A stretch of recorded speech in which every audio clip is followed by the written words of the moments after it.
Olá, seja bem-vindo ao Garou. E nessa semana vamos tratar do combate cotidiano de Manu Larcenet e conversar um pouco sobre a França pré e pós Nicolas Sarkozy.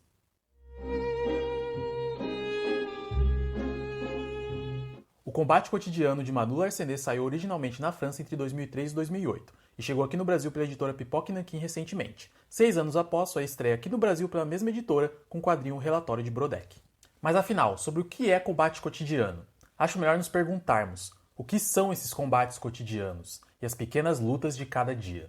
No quadrinho, acompanhamos a vida do francês Marco, um fotógrafo de guerra que, cansado de presenciar tantos horrores, decide dar um tempo e repensar sua vida longe da cidade, se mudando para uma casa no campo. O quadrinho é dividido em 4 capítulos meio que focados em acontecimentos e mudanças significativas na vida do protagonista, sendo o primeiro mais voltado para uma apresentação geral de Marco e de sua relação com seus pais, com seu irmão e com a sua futura esposa, e serve também para conhecermos os traumas de Marco, que sofre com constantes crises de ansiedade. Mas apesar dessa introdução, o primeiro capítulo tem como destaque a amizade entre Marco e um senhor de idade que rapidamente descobrimos guardar um grande segredo e que vai acabar virando um dos principais conflitos do quadrinho. No segundo capítulo temos um aprofundamento das relações de Marco no âmbito profissional e amoroso, com foco numa exposição de fotos que Marco faz dos rostos dos seus amigos do estaleiro, que entendemos ser um lugar em que o pai de Marco trabalhou e onde ambos construíram amizades. E já na primeira visita ao estaleiro, que descobrimos que um dos trabalhadores do estaleiro e amigo de Marco, chamado Bastonnet, votou na Frente Nacional, partido de extrema-direita nas últimas eleições. Algo que choca Marco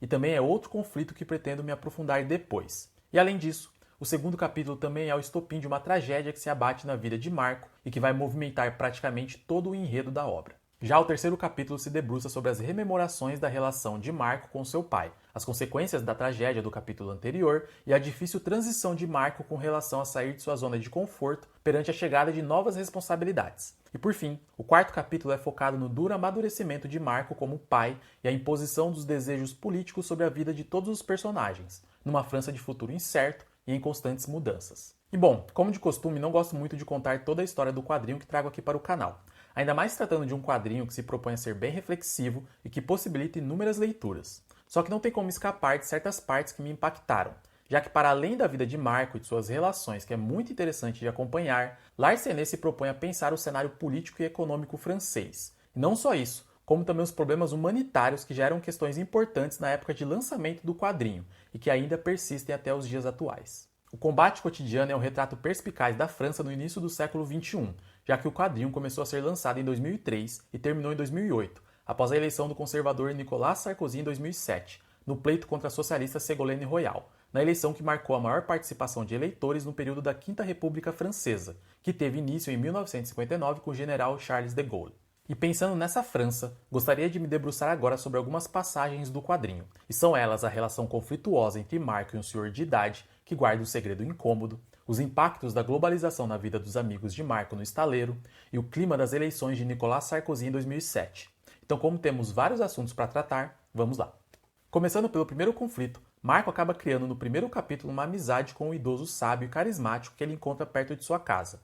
E também no primeiro capítulo, vemos na casa dos pais de Marco uma foto de seu pai quando jovem, no período da Guerra da Independência da Argélia, com um oficial que aparenta ser de patente superior. E o curioso é que não muito depois, Marco precisa ir na casa desse amigo mais velho a pedido do próprio e encontra lá a mesma foto que seu pai tem com o general. E estranhando a coincidência, Marco liga para sua mãe para perguntar mais sobre a história daquela foto e descobre que aquele idoso super gentil foi na verdade o tenente Gilbert Meslips, o oficial responsável pelo 10º Regimento de Paraquedistas em Sidi Mesguich, na Argélia, em 1958, e que ficou conhecido por conta de suas táticas de tortura contra civis. E daqui em diante, toda uma relação difícil é criada, pois Marco não consegue perdoar Gilbert, mesmo que ele aparente ter se arrependido de suas ações, sendo uma das partes mais incômodas, e aqui vai um elogio ao Larcenet porque conseguir expressar um sentimento de dor e remorso não é fácil. E me refiro à parte em que Marco pergunta para Gilbert como ele consegue viver com tudo isso, ao que Gilbert responde que, enquanto a gente não morre, é preciso viver, e ao ser deixado sozinho,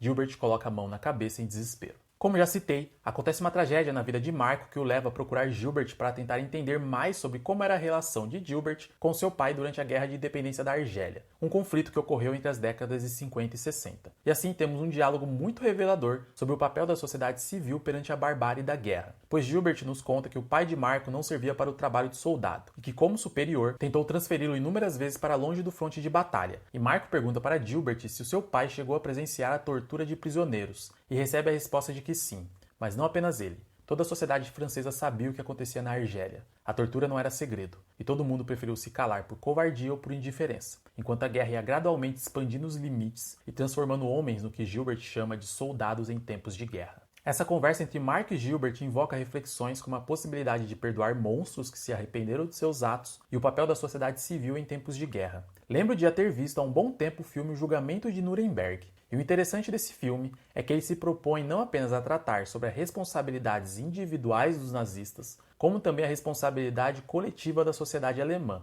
Lembro que em uma parte do filme em específico, quando o juiz, que é o protagonista do filme, que vai até a Alemanha destruída para participar de um dos diversos julgamentos de Nuremberg, acaba sendo convidado por uma moradora alemã que é super simpática com ele. Só que em certa altura o juiz pergunta para aquela alemã tão solícita o que ela estava fazendo enquanto exterminavam judeus nos campos de concentração. E mais do que isso, o que ela fez ao saber do que acontecia nos campos. O que é respondido com um não sabíamos, eram só rumores. Mas a verdade é que se a população não tinha plena consciência do que acontecia, ela tinha uma boa ideia. E a normalização e a banalidade fizeram com que um pacto coletivo de indiferença fosse firmado no seio da sociedade alemã. O período colonial francês na Argélia, que se iniciou na primeira metade do século XIX, é um desses vários exemplos de infantilização e indiferença com o outro, e que nasce a partir do momento que o outro é desumanizado. Tanto que Gilbert nos diz que, independente do que os políticos podem falar, a guerra é indissociável da tortura. O segundo ponto que quero tratar é sobre os impactos da globalização nos trabalhadores do estaleiro, e tem relação com a descoberta de Marco pela escolha eleitoral de seu amigo Bastonnet, que votou na extrema-direita nas últimas eleições. Marco naturalmente reage com grande resistência que lhe é característica, e não é de se estranhar quando vemos Marco se desentender com Bastonnet, por ter caído no terrorismo da extrema-direita e no medo que ela cultiva nos trabalhadores, com a figura do estrangeiro, do estranho que vai chegar de terras longínquas e roubar todos os empregos. Por mais que já tenha passado dessa fase de vangloriar a globalização, é sempre bom nos lembrar que ela carrega problemas que são fruto da derrubada de fronteiras ocasionada pelo capital produtivo e financeiro em busca de isenções, lucros e corte de custos em países do sul global, onde a mão de obra é mais barata. E não é novidade que essa tática acaba criando um contingente de desempregados em cidades que dependiam dos empregos mantidos pelas fábricas, tendo como um dos vários exemplos o que aconteceu nas cidades de Detroit e Michigan nos Estados Unidos. Sejam em fábricas nos Estados Unidos ou em estaleiros na França, essas questões continuam presentes com o impacto negativo da globalização e o avanço da extrema-direita que nos últimos anos conseguiu manipular afetos e sentimentos mórbidos como ninguém. Tanto que a Frente Nacional, que tem como sua porta-voz mais famosa Marine Le Pen, está aí até hoje assombrando as possibilidades políticas na França. E por fim, o terceiro ponto que quero tratar é sobre a imposição da política na vida das pessoas comuns, já que todo o quadrinho é influenciado por esse clima pré-eleição de Nicolas Sarkozy, um conservador bem vira-lata dos Estados Unidos e bastante islamofóbico. E lá no finalzinho do quadrinho, sua eleição é causa de um longo diálogo entre Marco e Pablo, o outro amigo do estaleiro. Após a noite de eleição, ambos saem juntos pelas ruas conversando sobre o futuro da França. E Pablo, muito mais desgostoso e desanimado do que Marco, quase que num monólogo, trata sobre os pobres que são deixados para trás quando a política se impõe sobre suas vidas, sobre o perigo de sentimentos patrióticos em eleições presidenciais, sobre como nos sentimos gratificados quando votamos, como se nossas opiniões realmente importassem, para no dia seguinte voltarmos a sermos dispensáveis aos olhos dos poderosos numa grande opinocracia. Pensando nos dias de hoje, a França após Nicolas Sarkozy parece não ter mudado muito, pois desde então, François Hollande e Emmanuel Macron não conseguiram resolver as angústias de uma França que se vangloria de seu passado revolucionário, mas que ainda se sente anestesiada com o avanço da precarização trabalhista. E todos esses pontos que abordei aqui são os tais combates cotidianos que Manu Larcenet quer expor e puxar para o centro do debate, utilizando como base a vida de Marco frente a um futuro obscuro e incerto. E é isso, pessoal. O combate cotidiano é daqueles quadrinhos que merecem diversas releituras e não surpreende que tenha ganhado o melhor álbum no Festival de Angoulême de 2004. Então não se esqueça de se inscrever no canal, curtir, compartilhar e deixar um comentário aí embaixo sobre o combate cotidiano. Já leu? Me diz aí o que você achou e nos vemos numa próxima aqui no Garou.